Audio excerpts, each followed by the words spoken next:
for me and also a proud privilege that I'm getting a chance to be in conversation with Roshmi here.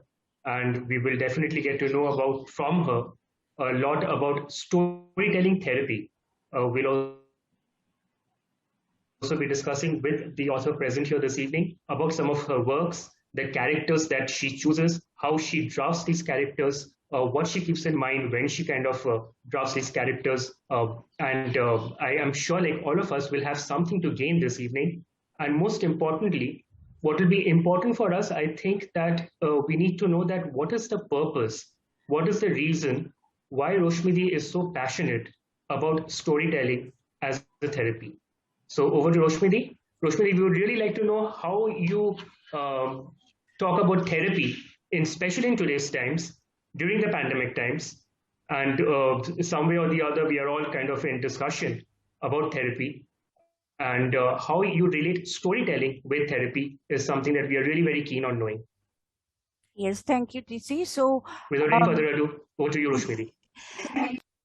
So the purpose of writing the book was during the pandemic, the second wave started, fears of an impending mental health crisis because of all the long periods of lockdown and the trauma people had gone through, the pain of losing loved ones. Some people lost their jobs and how they face difficulties. So all that stress was coming out in different ways, and some people had mental health issues. So the way to relieve your stress, to avoid letting it get to the stage when you have outbursts and start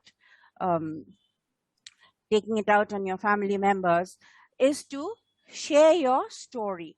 Now, share your story means unburdening yourself to some sympathetic listener who is non-judgmental, who listens, and it gives you a sort of a freedom. It makes you feel lighter. Your heart feels lighter to unburden yourself and to tell what you have been through and everything that you faced and how you overcame your difficulties. It makes you feel stronger after having said. I thought this is a good time to introduce a therapy which is not given so much importance, such as drama therapy, art therapy, music therapy. These are all creative arts. They are expressive arts, but storytelling has not been given that much importance, but it is a very valued addition to the New Age psychotherapy. New Age psychotherapy has come in from the late 20th centuries, where these various forms of therapy are used.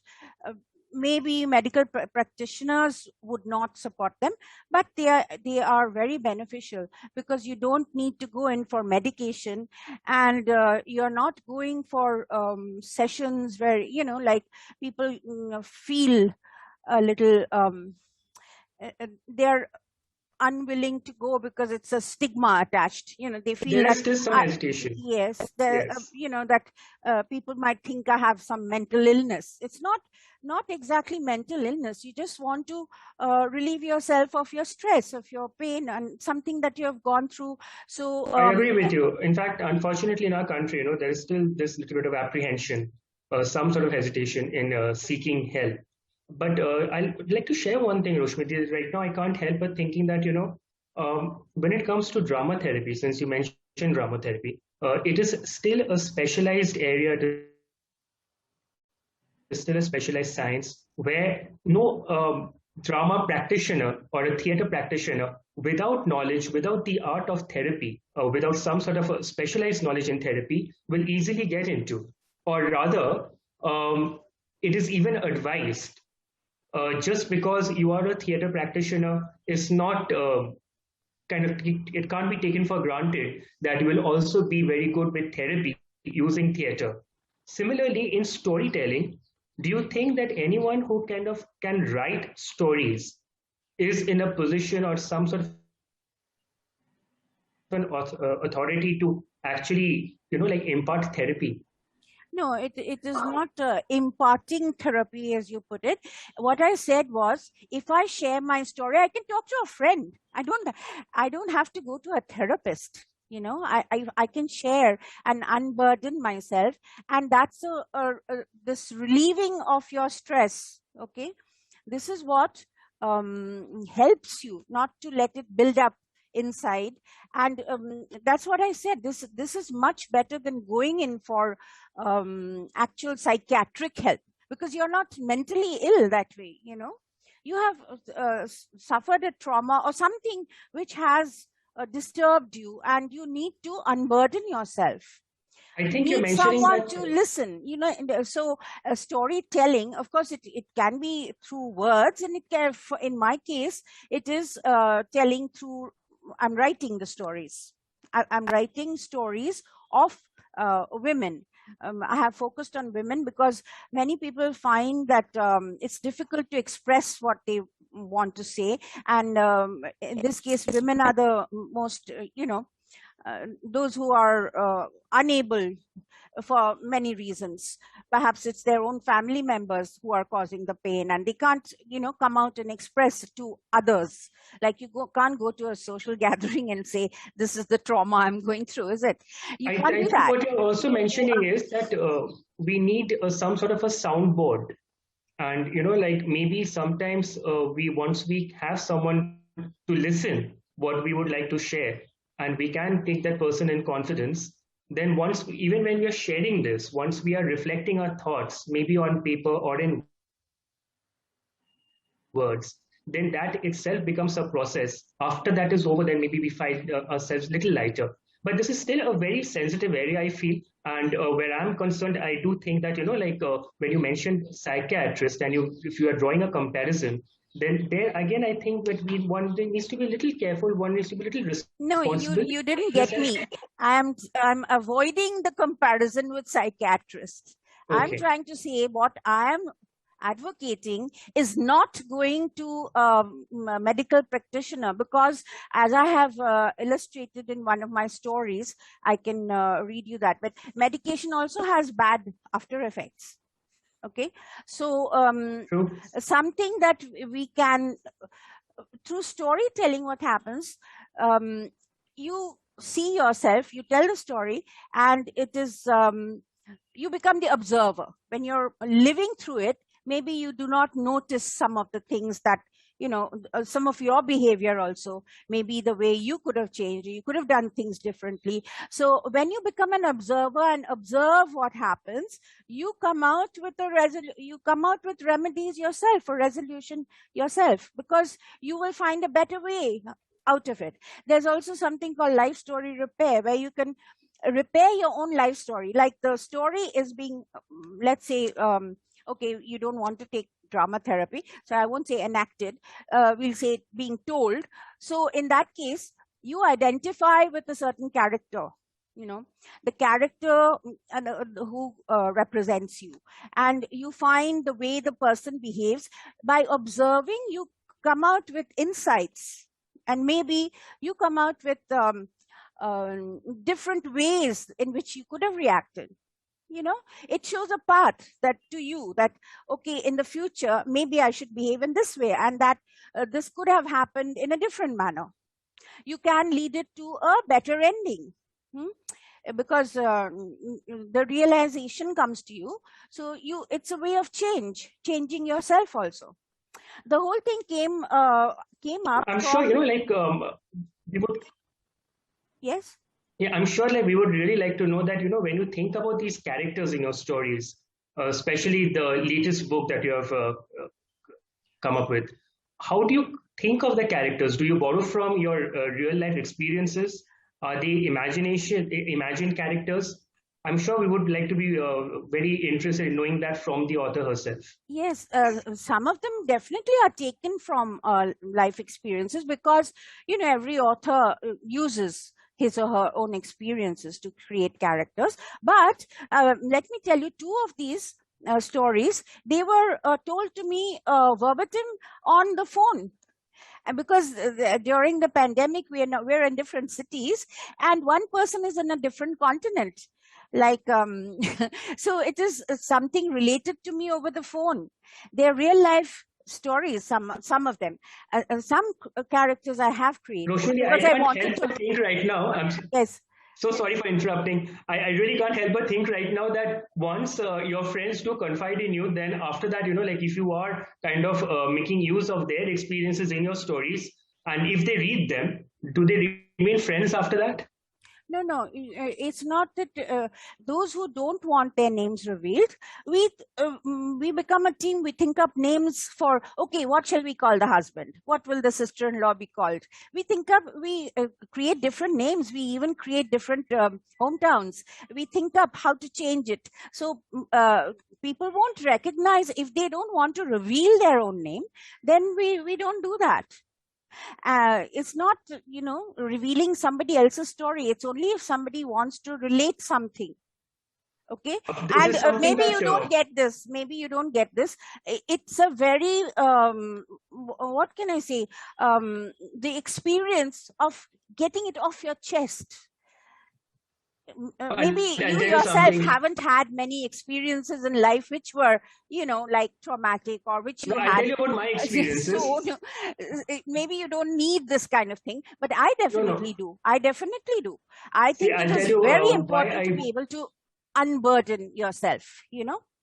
I Uh, brought this up is because yes. sometimes, I have my friends in the audience, and when they see the characters that I have envisaged, that, like the characters that I have written, and they kind of get to hear the dialogues exchange between them, whatever their emotions are. And after that, I just feel that then when we have the conversation, they are not that friendly anymore. So that is why the thought just came to me, and then I kind of, I expressed that.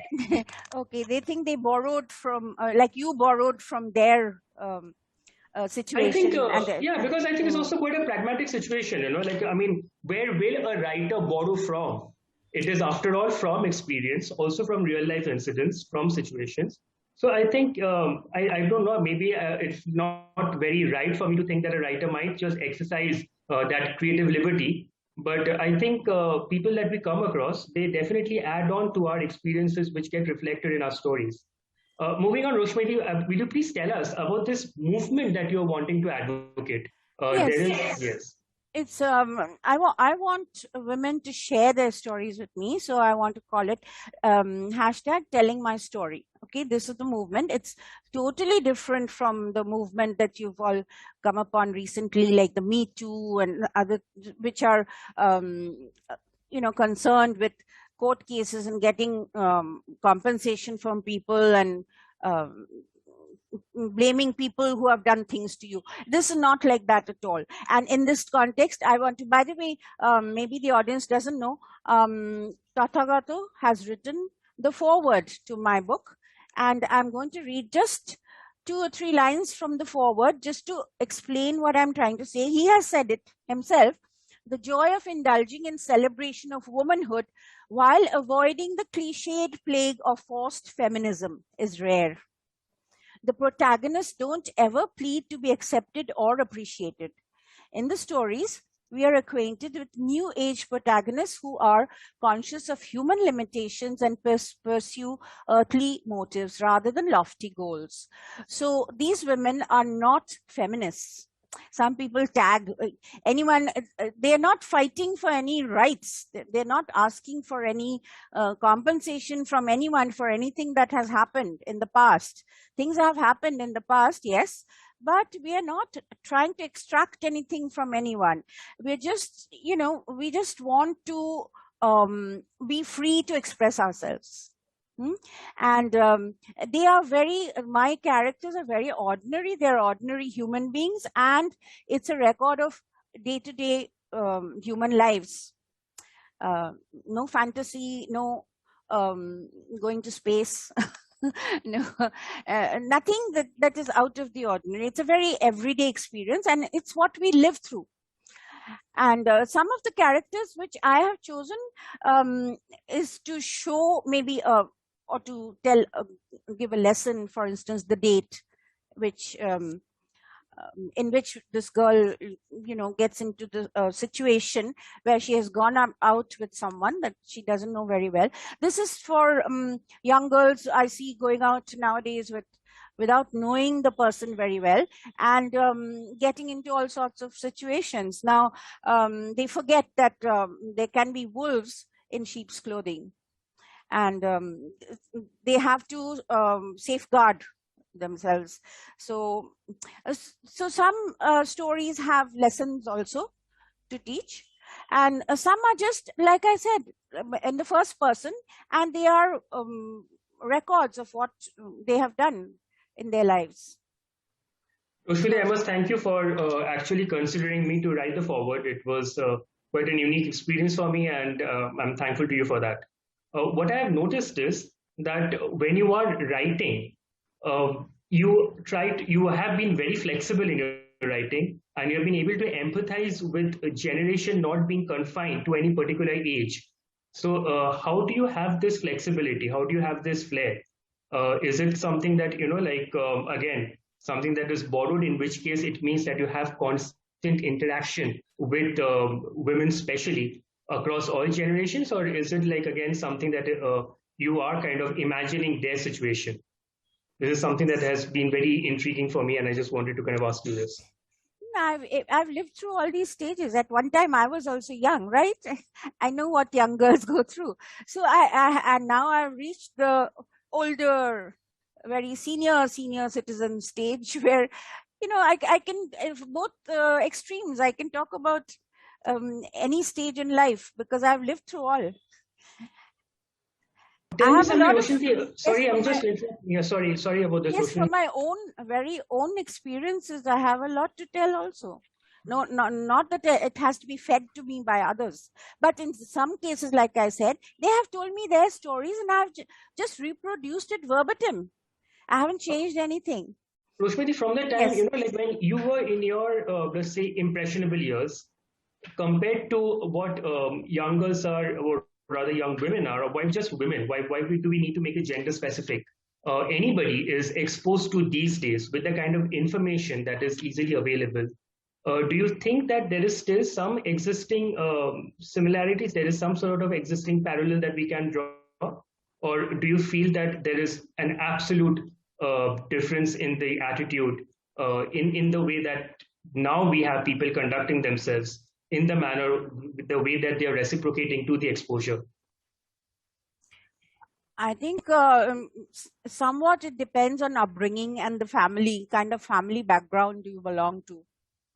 Like some lifestyles that I see, and what young people are doing, and they have the freedom to do. In our time, it was not, when we were young, it was not even imaginable. We wouldn't even dream of doing such things. So it's a change in the times, and change in, the way you're brought up, and depends on family values also a lot. We will really welcome, like any questions, anything that you would like to ask, anything that you might be intrigued by, and you would like to question Rosemary about her works. Please feel free. I think we already have a question from the audience. So the gentleman says that in your book you have changed around the names depending on whether they are your own experiences or someone else shared with you. So, I mean, yes, would you please take that? Yes, like I said, if someone doesn't want to reveal her identity, then we change the names. We talk over it and we say, okay, then we'll change this name to, and even the venues and the hometown and where it's taking place, we try to camouflage it so that they don't want it to be revealed that it's their story. But in some cases, like my friend, if you've read this story called An Indomitable Spirit, it is about my friend who's very much there and who's very much, in touch with me, and I know so much. I mean, it's my first hand experience of what I've seen about her life also, and what she has told me. So there was no camouflage over there. Everything is as it was, represented as it was. How much of a judgment do you think an author imposes, because sometimes you might be tempted to write from a space which has some sort of preconceived notion, and that is only human. Then, after writing few drafts, do you want to give it more of a neutral perspective? Or is it that you kind of write with a particular notion and that is the direction that you're following? And then you see that how the characters are evolving without giving them any kind of shift of direction, going by your own expectation of the characters. I totally go by my own expectation and what I have planned out for the character. And yes, and there's no judgment in it. As I said, no, that's quite a strong and interesting statement to make, of course. Yes, it's a pure, record of facts, and like I said, it's just everyday lives. It's nothing imagined, nothing. It's just things that happen as they take place. Do you have any specific, like age group in mind when you're writing that you want to cater to? Do you have any defined audience? This is again a question that has come to us. Do you have any kind of a defined audience when you're writing? Yes. So now, since this is going out to, regarding my campaign of hashtag telling my story, it won't be very young girls. And I have chosen women because I have worked on, even my PhD thesis was on women's consciousness. So I'm interested in this topic, and I've been working on it ever since. So that's why I've chosen women and their lives. So it won't be very young girls. It will be those who have maturity enough. They have been through certain experiences. That is what they want to share, right? So we have a question for you. This is from Ritika. She says that, so what makes the stories different from experiences? Or are they just experiences with names changed? I'll just repeat that for you. No. Different from experiences. Stories are experiences. We tell our experiences and they become stories. Stories are experiences. What else do you want in stories? I don't write fantasy. I don't believe in it. They are true, absolute true day-to-day facts, which is what our lives consist of. We'll just take a slight break from this stream of thoughts, and I'd like to kind of also talk about you as the actor. I have had the good fortune of also sharing the stage space with you. As an actor, you are kind of like confined by the script given to you. You're doing what the director is asking you to do. As a writer, here it is like almost tables turned. You are expecting characters to do what you want them to do. So sometimes when you're acting, do you also think from the perspective of the writer? And when you are writing, do you think from the perspective of the actor? No, as an actor, like you said, you have to do, first of all, you're bound by what the playwright wanted. And secondly, you have to be under the control of the director. Some directors are very strict and they don't give you leeway also. I don't know. You are a director yourself. I don't know how you function. But by the way, since we're talking about acting, I must say that you've done something which I wasn't able to do, and which is why I admire you a lot, is your mono acting, your solo performances, which I have seen, and I was not able to do it. So I didn't have the guts to try it out. So that's why I say I admire you for having I think when it comes to guts, the kind of work that you're doing and kind of wanting to advocate a movement that you are wanting to, I think that takes a lot more guts. At my end, I guess I've just been very fortunate. There have been opportunities and which I wanted to seize, I wanted to grab. I've had the good fortune of interacting, of coming across people who have been very encouraging. At the same time, you know for a fact how demanding this whole experience has been.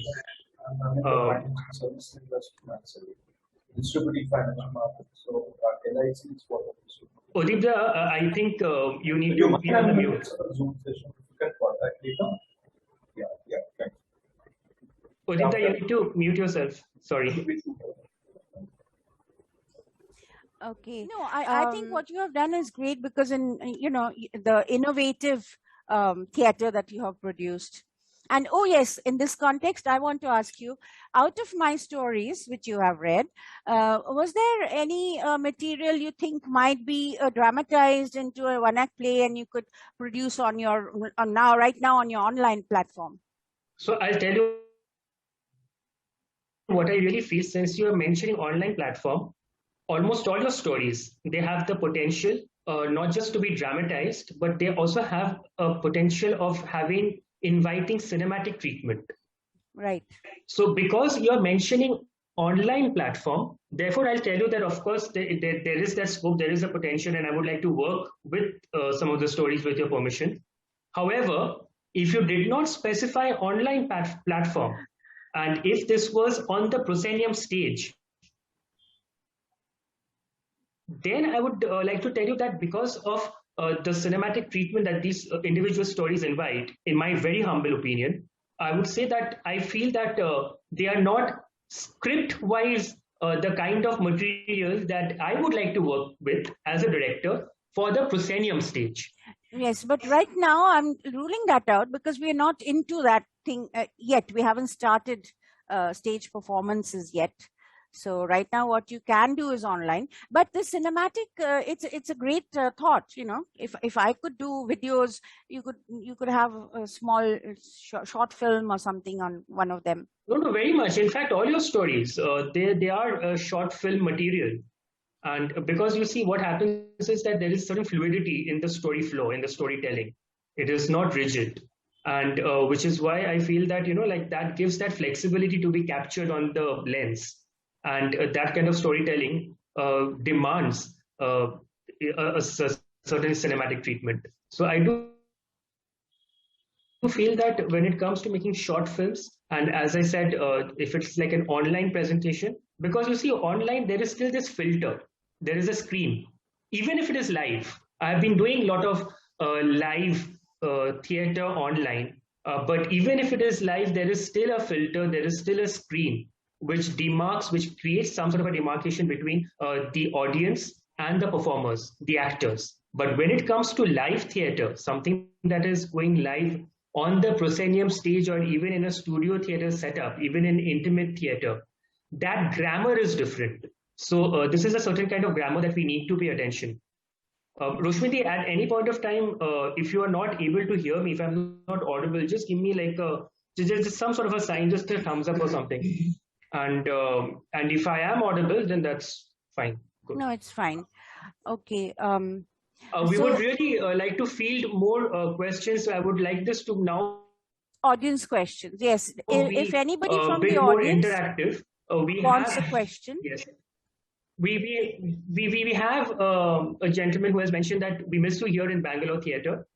This is by Mr. Gopala Krishna, who has said that we miss you here in Bangalore theater uh, on a person, but now how about you writing, staging a play out of the short stories? So the same thing that we have been discussing. Like how do you think? yes, In fact, it's difficult. I'll be coming to that.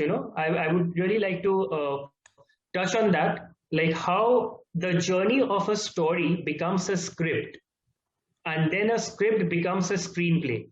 And then the gentleman says that can your stories be taken on stage? So that's what we are discussing, sir.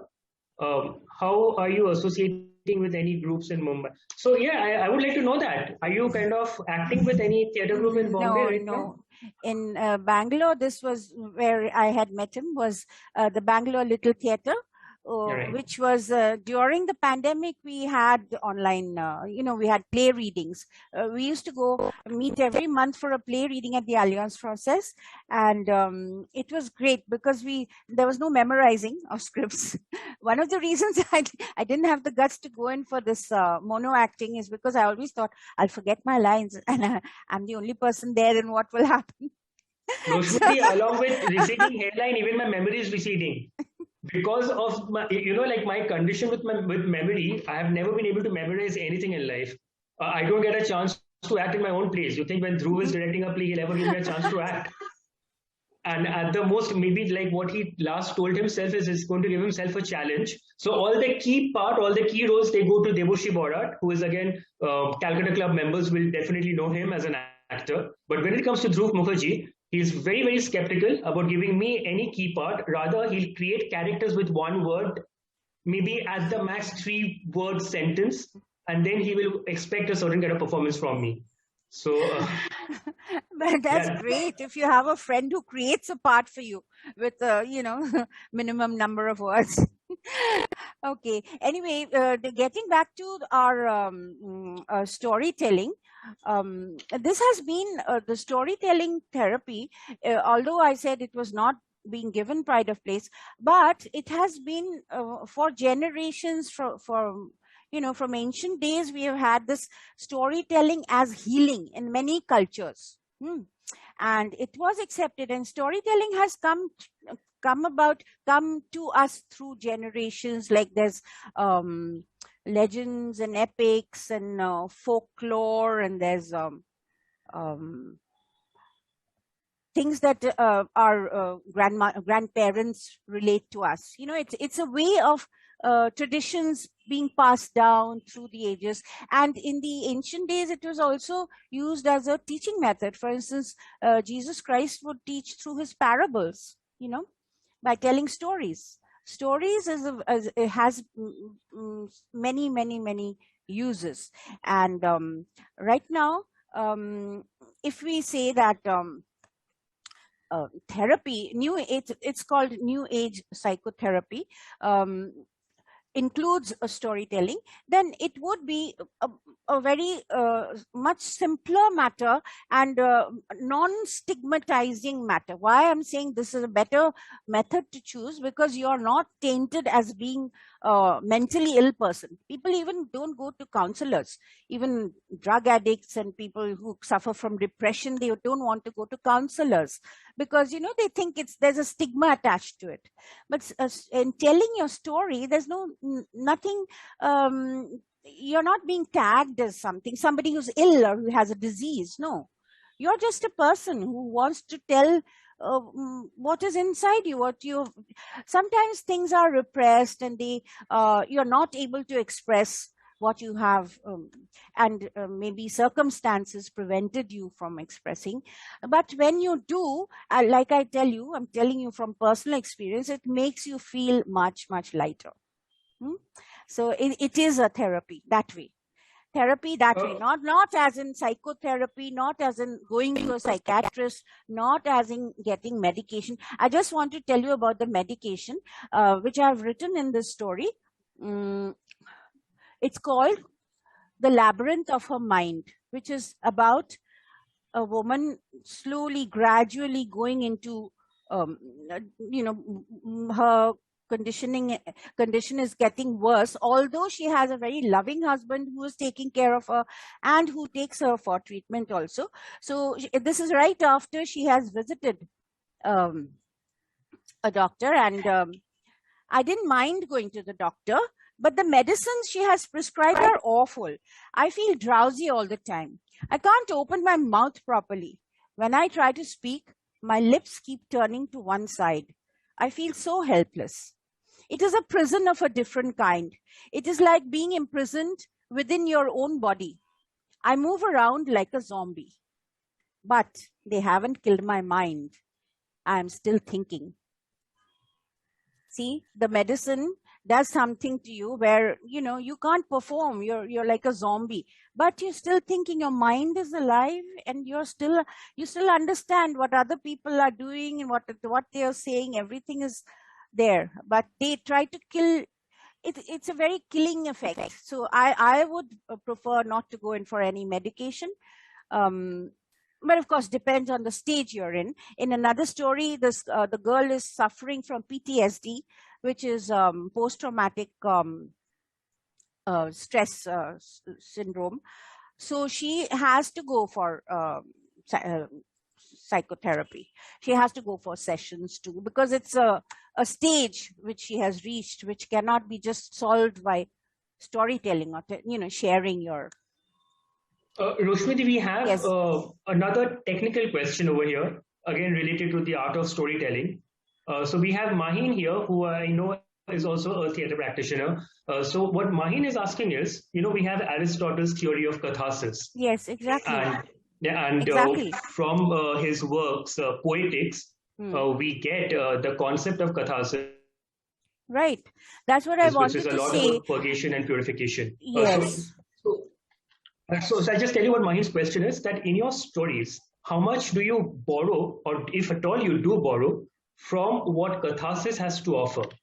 In the literary structure, do you kind of, like borrow from what catharsis or the main concept of Yes, catharsis is? it is one of the cathartic methods. You see, the cathartic method was introduced by Joseph Breuer in 1877, and in his book, he wrote a book along with Freud and Breuer, Studies on Hysteria. He defines catharsis as the process of reducing or eliminating a complex by leading it to conscious awareness and allowing it to be expressed. This is exactly what I'm trying to say. This is what my storytelling, the theory involves. You have something which you have suppressed, you lead it to conscious awareness, bring it into see, we bury things in, it goes into the subconscious and we're not aware, but it internally, it creates conflicts and it erupts at a certain stage. So to prevent this, we try to bring this up into conscious awareness, and by allowing it to be expressed, that is what we are doing. Storytelling is, that is what I'm trying to say. You have something buried inside you and you're not able to tell it to anyone. This is the way you bring it out, and when you let it out, that is catharsis. That is the relief that he had said. He of course spoke about tragedy and about fear and terror. He said, we talk about tragedy, it relieves our fear and terror by watching the play. He spoke in context of plays. But that's where we get catharsis from, and this is exactly the concept I'm using. In fact, early Greek Absolutely. tragedy was built on this very Yes, concept, exactly. What I'd like our viewers to do is please understand that, like we are really fortunate that Calcutta Club has given us this platform. And I'm glad that there is a chance to have this kind of interaction, this communication. Just in case there is anything that you are very curious to know from the author here this evening, anything that you want to express, please feel free. I can understand that sometimes we may not want to reveal our identity. We might have some hesitation to kind of ask certain questions, but because we have the author here, and for the purpose that she is kind of, wanting to reach out, I think that purpose will only be served. It can become a two-way traffic only when we have this kind of communication and interaction. Since we have this Zoom platform, thanks to Calcutta Club, and the very fact that we are having this conversation, I would like us to make good use of it. And anything that so far you have been hearing our author here this evening, I hope you'll also get a chance to read her works. But more important than the author's works as a writer, it is the reason, the purpose that she has as a person, that I hope gets served. And for that to be served, to be met, it really requires our collective association, and it requires a collective involvement. So maybe just have a bit more of that involvement, if you can kind of, just share your thoughts going by the conversations that we have been having so far, and any questions, queries that you might be having. We have Odipta once again asking you that what are the terms of, so maybe both of us can answer this. What are the terms of sociodrama and psychodrama? So this is also quite an interesting term that you have coined, the psychodrama element. I won't say that you have coined it, but it is there. So I'll tell you about my views, but first we'll get to hear from Roshmi.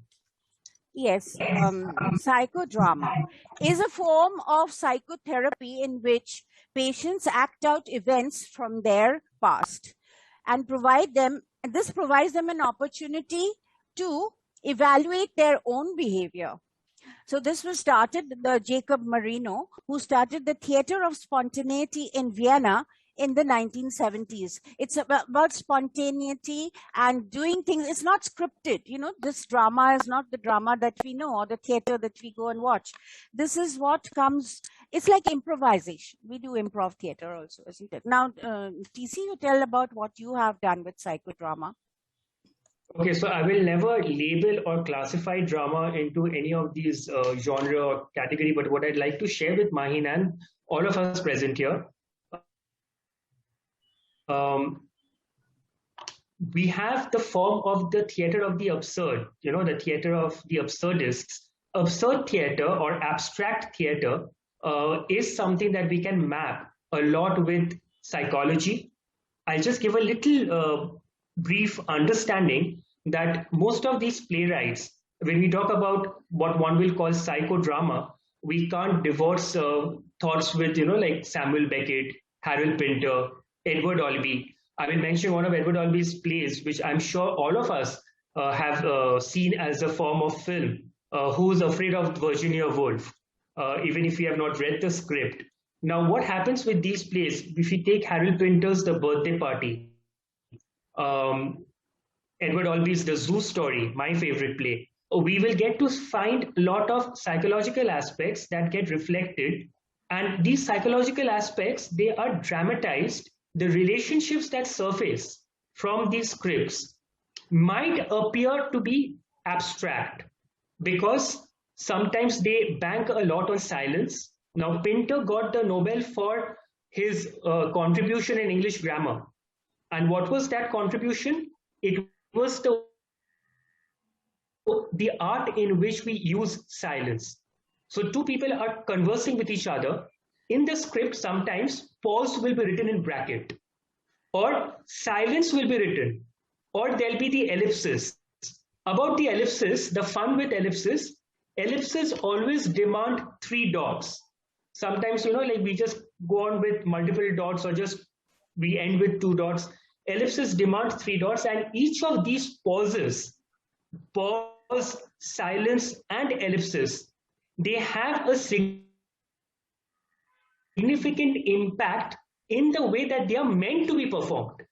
Here, Pinter will also be so precise as a playwright that he'll not very easily give that flexibility to the actor. He'll also tell you the manner in which you're supposed to go up to the glass and drink water. We have Prabhatji doing just that right now. So, in fact, Pinter will even give you that direction, that how you're going to fill the vacuum that comes with silence. All these are reflection of the mind, the psyche, how a person is behaving under a particular circumstances and situation, how when the person is exposed to a particular situation. We find that very beautifully painted in the way Stanley's character is drafted, in the way Stanley's character is written in the play called The Birthday Party. Now, who is Goldberg? Who is McCann? No one has any idea. And Pinter is also very adamant. He'll tell you that I'm not going to give you any answer. Don't ask me. So many times, like viewers, audiences, readers, they have asked playwrights belonging to the absurd theater period that we want answers. Waiting for Godot, you will be surprised to know, was very popular when it was performed in prison. And earlier when it was performed, it did not receive that kind of appreciation and acceptance. But once it kind of got appreciated after a performance in the prison, then it kind of people woke up to Samuel Beckett. So, these kind of dynamics that we get to find when it reflects the human psyche, they perhaps what will constitute and what one can then recognize as psychodrama. When it comes to social drama, when it comes to anything social, that is a lot more inclusive. It is socio, political, economical, sometimes even climatic condition. Agatha Christie, according to me, in my very limited understanding, Agatha Christie is a major socio playwright. She comes up with social plays. If you talk about Mousetrap, there are these different characters coming in and they come from a certain background, from a certain ethnicity. That gets reflected in their character sketch. Climatic condition, how London behaves. Climatic condition plays a very important and crucial role in Christie's plays. So that is what my take is when it comes to questions related to social drama or social theater or psychological theater. I personally do not like to classify. I go with a certain kind of mindset. I tell you, like when I attempt a play, I go with what is it that is inspiring me? What is it that I want to communicate? this medium for me is my medium of communication. What is it that I want to share? My thoughts. Like for Roshmi, the stage is also a form of communication, is a medium of communication. So is her books. She communicates with the characters that she creates, with the stories that she creates in the form of her books. And yes, Mahin, you would like to kind of let me just see. Before we run out of time, I'd like to again approach if there are anyone in the audience, any takers. I'd like someone to join my campaign. Hashtag telling my story. Okay, you can get in touch with me through email or contact through the library, Calcutta Club Library. They will get in touch with me. Please share, because I've started my second book. It's called Tales She Can Tell Book 2, and it's going to include all these stories. I've already got 5 stories, and now I want some more from you. So if you do, like I said, you don't want to reveal your identity, we think up names. That's how we do it. So please, I'd like some contributors. You've just answered Shoma ma'am, like she just kind of, Ms. Shoma Shah, who is here, she just had this question that what is your next work? And she's eagerly looking forward to your next work. So you have just answered her question. It is entirely up to Odipta. I'm not really sure if we can do this, but Odipta, do you think that we can ask the audience to share their views? We have Mahin here who is wanting to kind of, like express her views. So do you think that we can have the audience unmute themselves and share their perspective, their views on anything that we have been discussing? Odipta, if it is more convenient to kind of mention on the chat box, you're welcome to. Yeah, I've given a prompt to Mahin, asking her to unmute. Just check if she can do it. Yeah, Mahin, you are audible. Mahin, we would like to hear from you. Just in a few words. Am I audible? Am I audible? Am I audible? Yes, Mahin, you are audible. Okay, as simple as psychological rehabilitation. That is what psychodrama and social drama have done. They are contributions of psychology. Psychology has established them, and they have been performed to help people. If people have anything troubling them from within, emotions or situations or incidents which have taken place in their lives, which are troubling them from within, to cleanse them. As to put it very simply, to cleanse them. As simple as that. That's exactly what I meant when I said, the psychodrama is when you enact events that have happened to you and you want to get it out.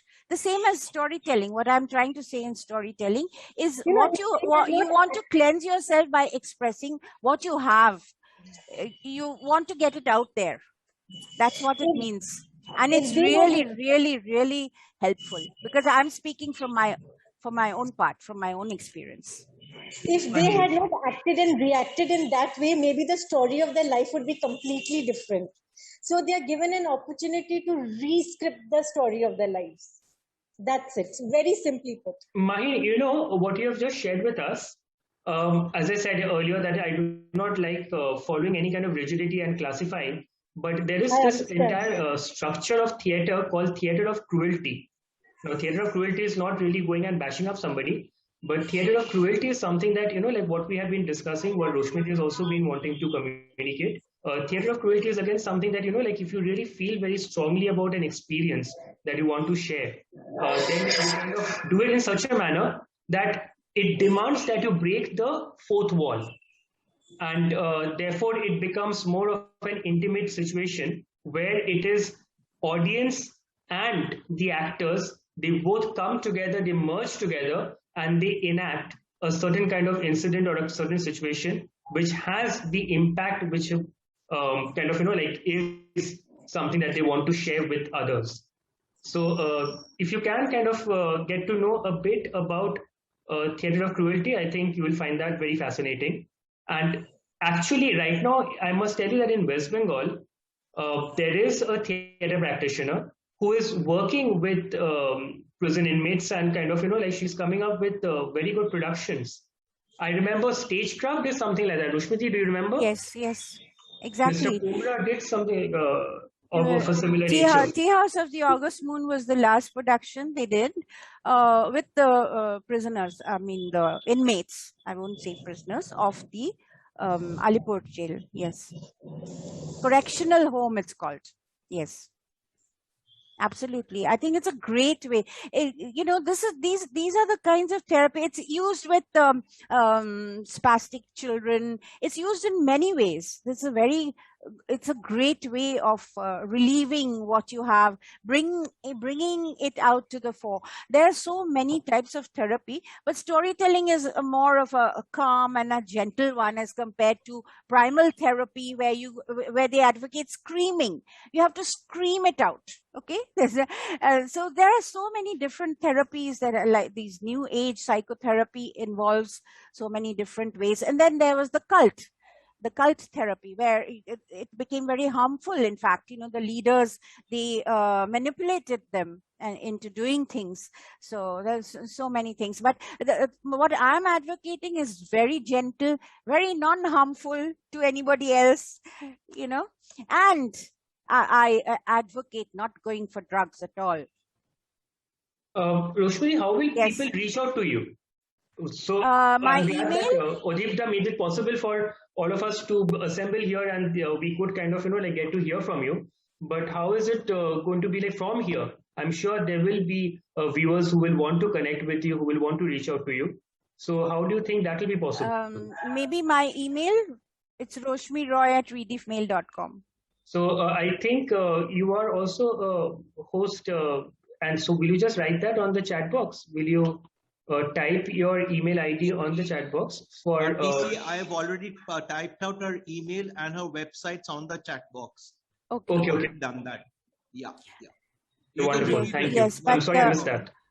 Sorry, if you've done the websites, actually they are concerned with my soft skills, and so it won't be connected to my story writing. But you're welcome to. Yes, email is also there. Email is there. Yes. So this is the story writing has come up. Like I told you, during the pandemic and the lockdown, this is what came to me. This thought that this is what we can do, and share with each other, and to break down this barrier. We were all very isolated, and the sharing is it's a way of connecting. It's very human. So before we run out, 1 minute, before we run out of time, I just like to say thank you very much to the chairman of the Library and Heritage Subcommittee, Mr. Adib Guptu, for giving me this chance of talking about my project and of connecting with the Calcutta Club audience. And of course, thank you, TC. Thank you so much. The pleasure's mine entirely. Mahin, to answer your last question about recordings, I'm sure like many of us would like to access that. I am in no authority to talk about it. Odipta is here. Maybe he perhaps be able to throw some light on it. We have Prabhatji with us from Calcutta Club. Prabhatji, I guess you would like to share some views of yours, and it's over to you now. Thank you so much, everyone, for this wonderful opportunity to interact with all of you. And thank you, Roshmiti. Thank you, Odipta, for considering me for this evening.